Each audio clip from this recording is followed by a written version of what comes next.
The reason you're getting this today is to show you how you can troubleshoot your own sensors. This is something that's probably going to happen to you every year or two, and it's important that you know how to align your sensors properly so that your door functions and will go down.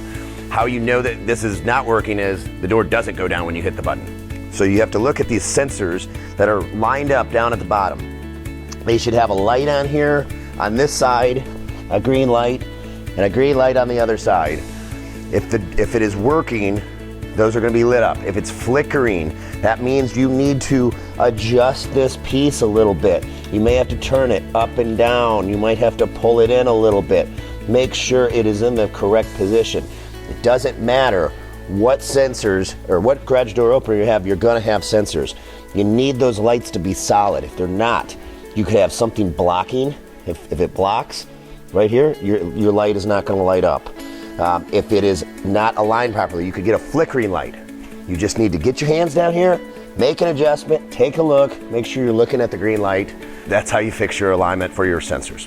This is going to save you and us a lot of time. Instead of having to send somebody out, you can fix this in 2 minutes, maybe 2 seconds, and it'll help you in the future as well.